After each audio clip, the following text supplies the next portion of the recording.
Hey, team, look, welcome. It's Jeff Robertson with the Second Chance podcast, and I have a guest for you today. If you're not following Seth Gehle on social media, he's going to give you his handle and make sure you give him a follow because he is absolutely got an amazing story. I've been reading up on this guy, and I cannot wait to get into the nuts and bolts of this. But the one thing I want to tell you, we're going to lead into some success. He's got a heck of a story, but man, tell me, I've been looking at this awards in professional construction. Tell me what a day in a professional construction person's look like, and how do you get to these awards, man? Well, I I got into construction after I got out of the army. I served 8 years, and then I got right into construction. Fortunately enough, I landed a project manager, superintendent type role at a home building company. So I was doing that for a few years. Did that. I built homes for about 3 years, and building homes, it's just effort. It's as much effort as you want to put into it, you'll get the return and the reward out of it. So I got in there without a degree, no education, no experience in construction, and within 3 to 6 months, I was the number one guy in the division. By the end of the year, I was number three in the nation out of over 1,000 construction managers. And then the following year, so my second year in construction, I held the number one spot for about 6 to 8 months in the entire country. And then just to clarify there too, for that basically the entire time I was at this company for about 18 months, 2 years, I I held the number one spot in the division and just crushed it. And that's all. That was all just effort. So That's awesome, and I like the way you capped that. Just effort, and I think we all people, but everybody takes for granted what a little bit of effort to get you. But did your military career and background did it set you up for success in this? it does because like police and other Leo like firefighters, police, and then construction, specifically home building, you're always working by yourself, or a lot of times you're working by yourself, and then it requires some sort of self like discipline and drive to do things because when you're building homes, you're out there in a neighborhood by yourself. And so I could sit in my truck all day and just sleep and nobody would know, so it's how much you can do every single day and regulate that. And in the military, it's just like that. You wake up, you go to work, everything is done through you. Nobody's really holding your hand and forcing you to do the right thing. Tell me real quick. Tell me what your I think you guys call it MOS, or what was your duties? What was your assignment in the military? Yeah, MOS. I was at 11. I was 11 Charlie for a few years, and then I switched over to 11 Bravo, which 11 Charlie is a mortarman. They're all under the infantry, but 11 Charlie is a mortarman, and then I switched over to being like a rifleman, infantryman after a few years of that. So I did 5 years and some change active duty, and yeah, all that time was spent infantry. Did you spend any time in leadership, or just straight as a infantry person?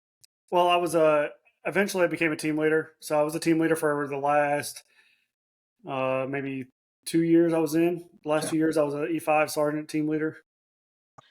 That's awesome. And that kind of leads into like what we were talking about as before we got going on just your experiences and how that just same it was the same similar to law enforcement where a lot of people plugged in with me and I just got extra like trainings and on different things and how we can apply that to the private sector from going from public service, military, fire, police, the things that I like to talk about. And then I struggle with that, Seth, was my self worth in 2007 was I could have put it inside of a pen, a thread hole for on a pen, and because I just no one was around me to help me bring out those strong suits. So it's really good that you found that, man. But it sounds like, and one I want to get started. I got three questions for you.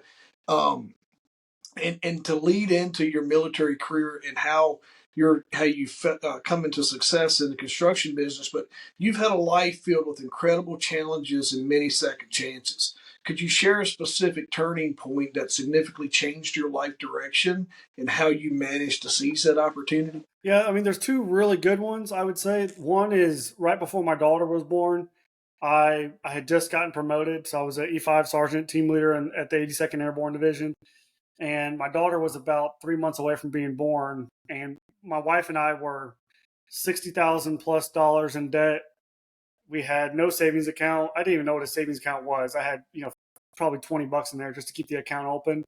And I was kind of going through a hard time in my military career. Just, there's a lot of stressors going on with getting ready for a deployment, being incredibly in debt, and my daughter's about to be there. So, and then we were a single income household too. So my wife quit working when my daughter was born. So around that time, I kind of started reading some books on personal development, leadership, finances.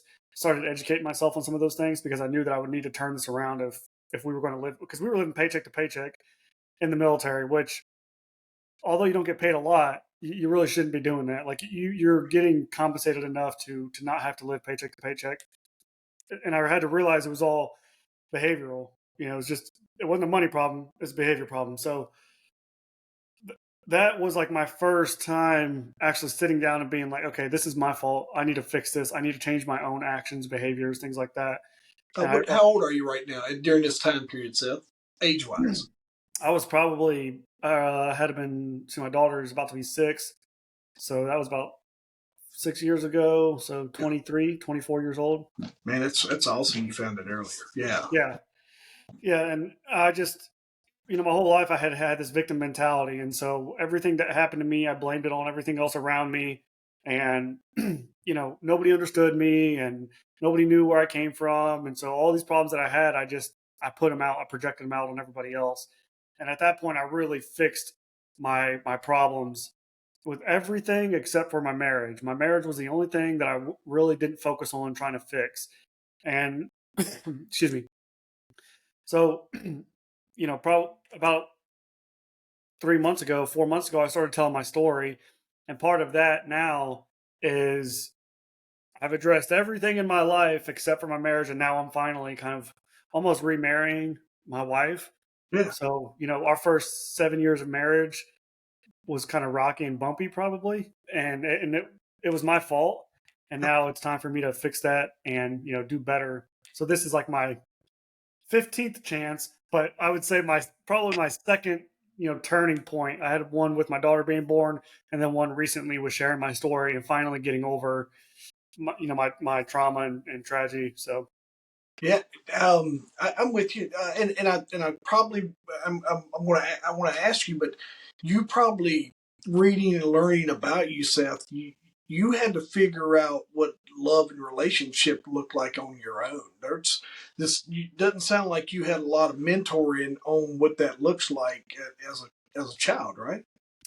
that's right. Yeah, I that's been the biggest problem with me. When, as a father, that was very natural to me. I was able to love my children unconditionally, and just, everything was all about them. And even in other podcasts or interviews or anything that I've done, I've always talked about my children as like, I've got these two beautiful children, I love them to death. And then I talk about, I'll say I have a wife and I have nothing to say about her, because it's so hard to express those emotions about somebody when you've gone through the things that I've gone through. And unfortunately, without a father and a bad mother in my life, and then other things happening, that love feels wrong.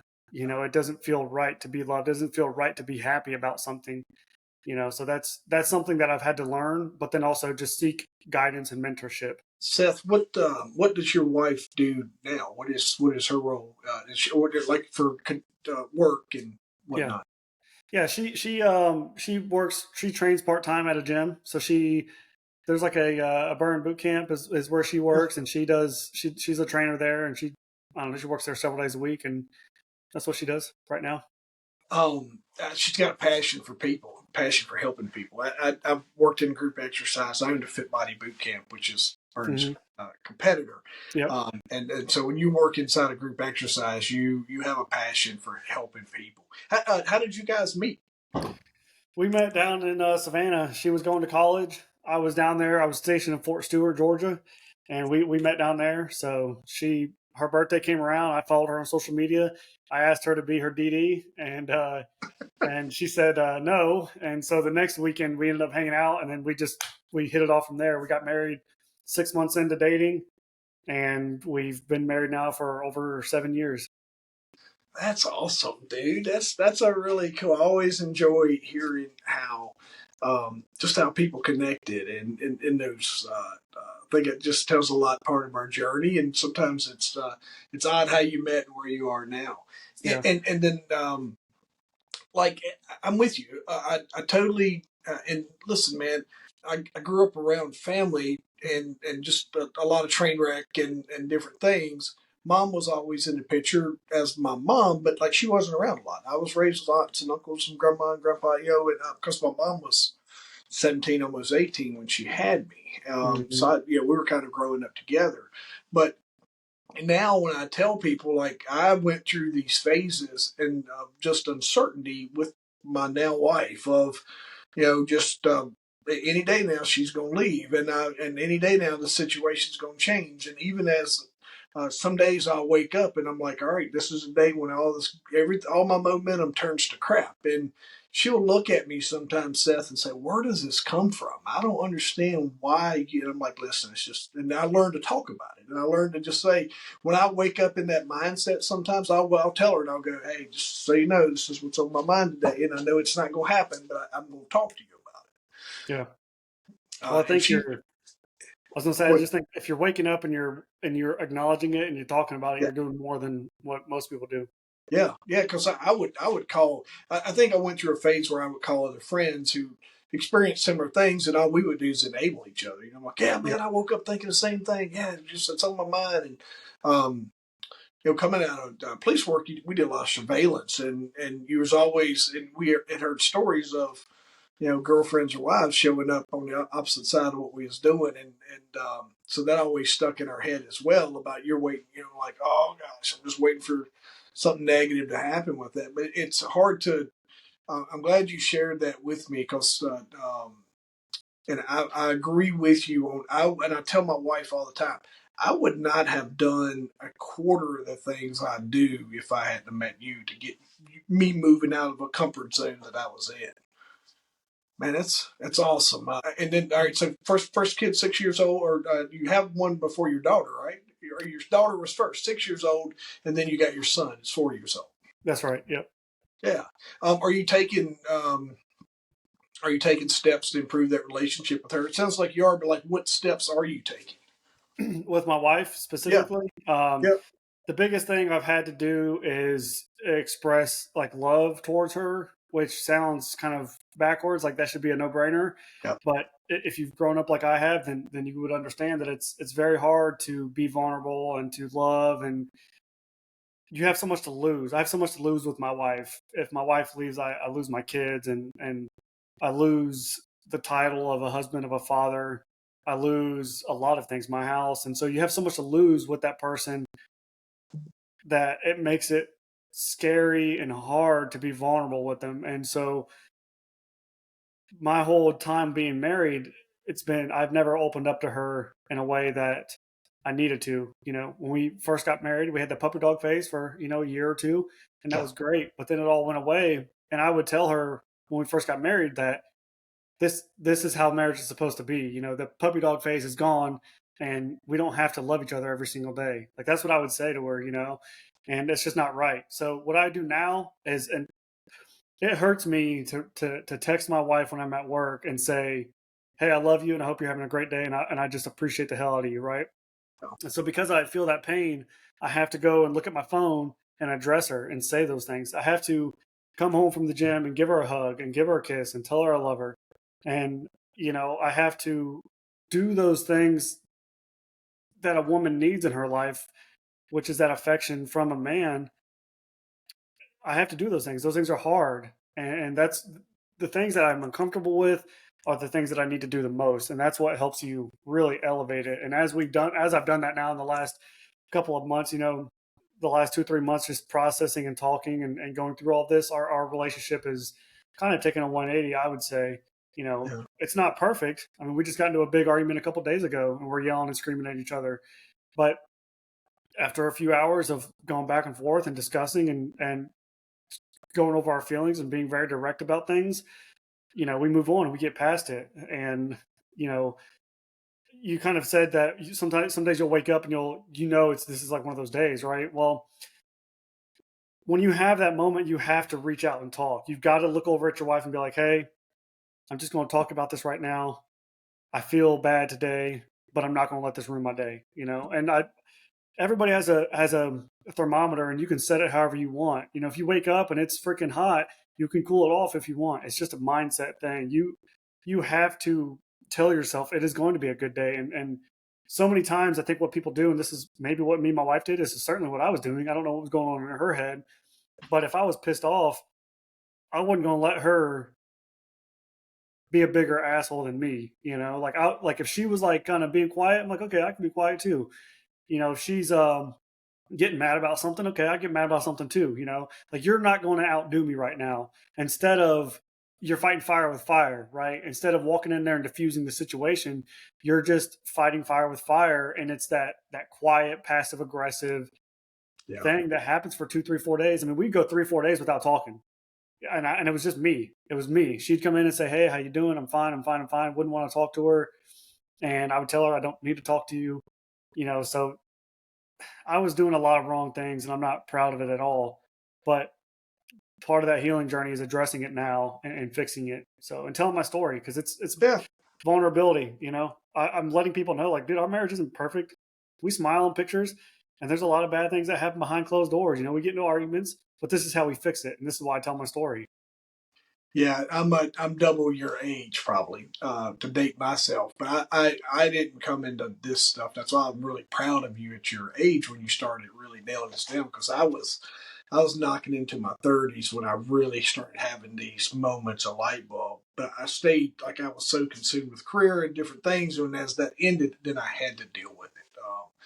But I think you touched on everything, man. With you just got to date. Like we try to go out by ourselves once a week and just go do something, just us, go have dinner, shoot the breeze, and do all those things. And I can say I argued a lot because I didn't know how to freaking process emotions when I was younger, and my wife basically refused to argue with me. Like she would just be like, "Eh." And I'd be over here arguing by myself, and she'd be like, "Meh." And finally, she didn't engage me back, and we don't argue. Like we have your moments of where some days we just don't feel like speaking to each other, and we work through that. But like we don't raise our voices at each other. It just is not worth it. That's Yeah, awesome. But I tell you, the cool thing, the second thing I was going to ask you, or get to, and I want you to break it down for me, but you got a book coming out. And the cool thing in your book, you detail 6 principles for leading a rewarding life post trauma. Can you explain which of these principles was the hardest for you to master and how it's impacted your life? yeah. So the 6 principles, it's all part of the company I just recently founded, which is the Impact Project, and the impact part of it is the 6 principles, right? So there's inspiration, mentality, perseverance, achievement, commitment, and tenacity. Those are the 6 principles that I talk about. I call them principles because I think they can be applied anywhere. And the one that I struggled with, and I think most people, is mentality. There's so many things you could talk about with mentality. There's so many analogies or metaphors, whatever, that you can use to try to reach somebody and get them to understand what you're talking about. You have like the two wolves. Which wolf are you going to feed? You're going to feed the victim or the warrior kind of mentality. The good one, the bad one. So the mentality was the biggest thing because that takes commitment, and it takes a relentless effort every day to fix your mentality. It's not like I wake up one day and I'm over it. My marriage doesn't get better in a day. I can't, or my life doesn't get better in a day. My book isn't going to write itself in a day. You have to, the mentality is worked on every single day intentionally to, to do the right things, to be a good person, to have this tenacity to survive and to overcome and thrive and lead others, inspire others. So the mentality part is my biggest struggle. I think that leans in. My kids are a little bit older than yours. I didn't have kids till later. I'd had a bunch of screwed up kids back in my day if I'd have. But now, and that's as good as I watch them be athletically, is the mental game, and we spend a lot of time working on processing emotions. And Jill Bunny, that was at Jason Redmond's event, she spoke to the excitement and a lot of our emotions and a lot of our feelings when you're anxious and things. She goes, it's just excitement, and that was a really the way she presented that to me, man. It stuck with me, and she spoke to me when she said it because it is. And I brought it back and talked to my kids about it. I'm like, how you feeling right now? how are you feeling mentally, or and I'm like, it's just excitement, guys. Let's go have fun. So we try to turn that a lot of that mentality around into just having fun, which is Mm-hmm. harder for someone that's been through the stuff that you have. But tell me this: what is the name of the book? The name of the book is Strength Beyond the Shadows. Strength Behind the Shadows, and when is it due out? Um, it is. We're don't have a date yet. Looking at like September, October, maybe. Definitely by the end of the year, I think. Yeah, But hopefully September, October timeframe. yeah, you have to keep us all posted on that because I can't wait to I can't wait to dive in and just really learn more about your just the background behind everything that's got you passionate about it. You can see it, like I can see it. You know it, like when you connected with me, I put some content out through a couple of guys that we just know in common, and you reached out. And you're like, hey, wait a minute. As soon as you reached out, I'm like, yeah, I know that guy. Me and him's drinks from the same wells of hell. Sometimes putting ourselves through unnecessary stuff. Just as soon as we connected, so I was really excited to get to talk with you and learn more about you. So the last thing I wanted to ask you is your journey includes overcoming horrific childhood experiences and achieving success as a national award winning construction professional and motivational speaker. What advice would you give to someone who feels trapped by their past and is struggling to find their own second chance? The biggest thing is you've got to address the problem. Okay, when something goes on and you have a traumatic past or traumatic situation, you have a traumatic event, you've got to process it and address it. And there's a time and a place for that. If you're a police officer and your buddy gets killed right there in front of you, that is not the time. That is not the place. You certainly need to finish the mission. I think Jason's a good example. He gets his face shot off. Like that is not the time to process what's happening. It's like let's finish the mission, get the hell out of here, and then we can start sorting it out afterwards. And going through the the process of dealing with all that trauma. So that looks like what that looks like is talking. You've got to talk and share. For 13 years, I hid all of the worst things that have ever happened to me. I hid that for 13 years because it was very shameful, and I didn't want to talk about it, didn't want to be judged, didn't want to deal with any of that. And for 13 years, it built up and built up in me. And I've dealt with the suicidal ideations for most of my life. I've dealt with almost losing my marriage multiple times now. I've dealt with a lot of pain and suffering just on my own because I wouldn't address these issues, these feelings, these emotions. And so, a few months ago, like I said, I started telling my story. And as soon as I did, the first time it was very hard and it was very poor storytelling. But as I've told it more and more, I start to realize like why I act a certain way, why it's hard to love, why my marriage was kind of jacked up, why it's sometimes looking at my kids hurts my feelings a little bit, why it's hard to love my kids, why it's hard to love other people, you know. But there's 8 billion people in the world. Statistically speaking, nearly half of those people have experienced my pain in some form or fashion. And at this point, I realize it's not about me anymore. It's about how many people can I connect and reach to and change their lives, change their mentality, and make an impact on them, whether it's individual people, communities, organizations, whatever it is. If I can reach more people and make an impact, which I have done, the little bit of speaking engagements that I've done, every time I do it, and not to say this in a bragging way, but when I get done speaking, people are approaching me versus everybody else because my story, like I said, statistically speaking, relates to more people than anybody else can in the room. I fit into a lot of categories, and to stand on the stage and be the man that I am, that was one of the harder things, especially with what happened to me, being a man, being a combat veteran, being this big gym rat, like bearded guy. I do jujitsu. I run ultra marathons. I've won these national awards. All of those things are great, but then when you hear about where you come from, that's what's inspiring. And so for the people that are trapped and they can't find their voice, I would say start talking, talk to somebody, find a trusted friend that you can talk to and process it. Journaling is an incredible outlet, and it's tedious, but nothing is going to come easy, right? You're not going to just get over this stuff easily. if something traumatic happened to you, you don't just talk about it one day and it's gone the next. It's with you for the rest of your life. There's a good friend of mine. His name's Trevor Beeman. He's a former Green Beret, and he gives a TED talk and he tells the crowd, we don't ever get life doesn't ever get easier. We just get better at dealing with the hard shit. You just get better at living every day with it. But you can't do that unless you start doing it. If you just try to run from it, the best way to get through a prairie fire is running through the fire. If you try to run from the fire, it'll catch you and kill you.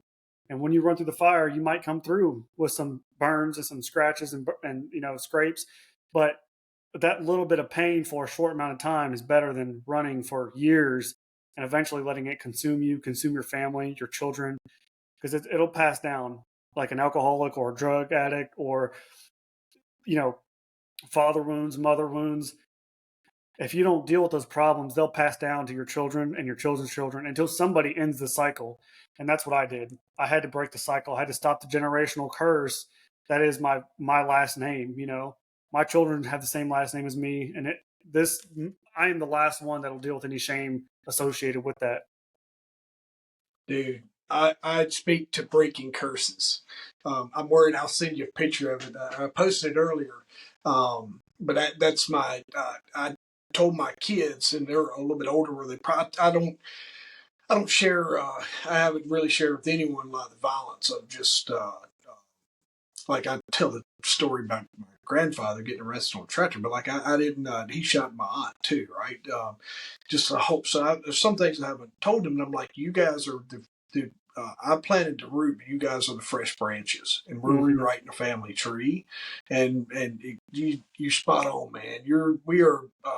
We got both oars in the water rowing in the same direction with just there's no reason for us to continue that freaking madness that we was raised up in and passing that along. Somebody's got to step in and break that crap. Um, when you was to tell one thing I was going to ask you to speak to those folks when and I'll tell you about mine in a second, but I'd love to hear from you on this. Is um, when you were really starting to find traction on saying I'm going to do this different, did you have to change people that you were around or influences? Maybe I'm not really sure. I since I got married, I kind of just me and my wife have kind of we've just been together. Yeah. The thing I'll say about to that is I had to leave family behind. My mom, my dad, my sisters, they're all stuck in this life, and I tried to help them, and I would still try to help them today. But there's only so much you can do for somebody. You can lead a horse to water, but you can't make them drink it. And so I think so many people will say, well, that's family. Like family's family, that blood is blood. You never turn your back on family. And I think that because people know that, they'll use it as a crutch. Like you're my son, you're my mom, you're my sister. Like you need to help me. And it's like, no, I've tried, and as a matter of fact, I've given you more than you deserve. So I've had to move on from my family, unfortunately. My kids will likely never meet their grandparents on my side. Um, they'll likely never meet my mom, my dad, my sisters because of the path that they've chosen. If they fix that, then sure. But I don't want my kids. I don't know if this is good or bad, but I don't want my kids meeting my parents because I don't want them to think like that's daddy's mom. That's daddy's dad. Like that's my family, and they wouldn't even think that anyways because they're so young and innocent. They don't. It wouldn't matter to them. But it's just leaving family behind is the biggest thing, man. Like that's what I had to do. No, I'm with you. Like I had to put some walls up with all that as well. And I had to. One of the things that I think frustrated me about growing up in that environment was everybody trying to make it okay, and everybody I was around. So this is the way it is. Um, and I had asked my mom years later and about something. And she goes, "Well, Jeff, that's just the way it was." And I stopped and I was like, "No, no, no, no, no. That's the way it was for us. Everyone else is out here living normal lives. Turns out we're the only ones freaking fighting and raising Cain every night and flipping over couches and doing all this stuff, right? Turns out that the way we were doing it was not okay. And I understand. Like that was a part that really frustrated me. But there's some friends I had to take a big pause from. Some friends paused from me because they knew that I needed to get right with me. And the way we hung out was, we would get together and have drinks or whatever. So that was something I needed to get away from. During your time, and I'm going to wrap, I got one of the things I was going to ask you. I'll tell you what my experience was, and I want to hear yours. Is in 2007, when I was at my worst, I got a DUI, and all of a sudden my career ends, all these other things. And everybody's like, Jeff, you really ought to think about getting some counseling. I struggled because at that time, I had no one that I felt like could relate to me. Like no one is the only people that could relate to me was other people that had walked alongside of me, and that's why I spent a lot of time with those folks. But did you have any success in finding anyone that, like in the military or counselors or anything like that? No, I didn't, but that was my own doing. And kind of the same thing you're saying was I had this mentality that nobody knows what I'm going through, nobody can relate. And anytime I talk, I've to this day, I've met maybe 2 or 3 guys who have experienced what I have to a T. And we can actually sit down and have a conversation and be like, holy shit, like, yeah, same here. I've dealt with that, you've dealt with that. But I was just talking to a buddy as I left the gym this morning because he has that same problem. It's like, well, how do I talk to somebody? How do we have these guys, like, nobody's experienced what you have. Nobody's experienced what maybe Jason has, or some of these other combat veterans, or first responders, or even me. They can't relate entirely, but that's not their job. Their job is to be there for you and let you talk in a judgment free zone and let you process what you're going through. For me specifically, I process a lot through speaking, telling, and storytelling. The more I tell my story, the more I'm able to realize. And even getting on here with you, you've asked me questions that nobody else has asked me. So it allows me to dig into that other. I'm opening up these other boxes that I've not opened up yet because you're in here asking me questions I've never heard before. And that's the beauty of therapy. It's not about this person doesn't know me, this person's grew up with everything they have. They can't relate. They don't have to relate. That's not their job. Their job is to listen to you and allow you to process it. So a lot of people, when they go and tell their story, I think one of two things happens. They get pissed off that the therapist doesn't say anything, or they'll tell their story to somebody who's not a professional, and that person responds in a way that is not conducive to them. So if I tell you my story and then you say something, I don't know, why did why did it take you so long to get over it? And then I blow up on you. Well, that I'm just as much wrong here because you have to tell your story and talk about your problems, but you have to understand that the other person may not have the answers. They might have them, but they may not. And they may say something because, especially as you're going through a traumatic journey in life, they may tell you something that triggers it, right? Or they don't understand what to say. So they're just trying to fill the space by saying something. And a lot of times that can be the wrong thing. The wrong thing kind of, I don't think there's really a wrong thing you can say. People don't know how to respond to incredibly traumatic events, especially if they can't relate. They're like most times they're sitting with their mouths up, like, Yeah, exactly. yeah. I have a friend who went and saw a regular counselor, and he's like, I felt like I was counseling the counselor afterward because of all the Right, stuff. right. Um, Dude, I told you I was going to guard against your time, but I can't thank you enough. And I'm telling you, was yesterday I was just it was on my mind. I made my post about this, the grandfather thing, and I kept saying like this is the right time to get this out there. One thing I was going to tell you, um, when I was getting ready to post it, I called my wife. I was like, "Hey, I'm getting ready to put up this post. Friends of ours is going to see this. Ultimately, it's going to get back to our kids." And I don't want my kids getting picked at of something that I find humorous now. And I'm just trying to, because when I speak, I enjoy the humor side of it. I do a little comedy. And she goes, wait till tonight and talk to them. So when I picked them up from school, I was like, "Hey, this is what's going on. I want to put this post up." It's like, "What do you guys think?" This is a 12 and 14-year-old. They're like, "Dad, that don't affect us." So that we appreciate you. Like my daughter's like, "I'm glad you told me." She goes, "But," I said, "What are you gonna say if someone comes up to you and says something about it?" She's like, "You helping people. You ain't that ain't affecting us." And I was like, "Holy crap!" And then rolling today with mine and your conversation, I feel like the universe is kind of got us in the right spot, my man. So I appreciate you letting me know that I hit you with a couple things, but I think when you put a couple common folks together that have the things in common that we do, it's easy for us to pull out those moments for us, Mhm. right? I'm gonna close with this, and I think when you look at it too is you and I have this story that is going to impact and empower thousands of people that are struggling their butts off right now. And I hope that this takes us to a point where me and you get to be in person on stage somewhere and look at all those people's in the eyes. Because I think you got a heck of a story, and I'd love to compliment you on a stage at some point in time. And I'm going to do all the things that I do on social and get this thing out there. In fact, we'll try to get this out by tomorrow because I want to start. We want to create as much buzz to get everybody to get your book on their Christmas list, man. So, what was the name of the book again? Strength Beyond the Shadows. Strength Behind the Shadows from my man Seth Gehle. Everyone, make sure you follow this guy. What's that Instagram handle? My Instagram handle is Go Beyond the Shadows. Go Beyond the Shadows. So make sure you guys connect with my man Seth and follow along with all the good stuff that he's doing. And I can't wait to see where this story takes you and I, and me and you get back together on here and get down deep in the weeds on a couple.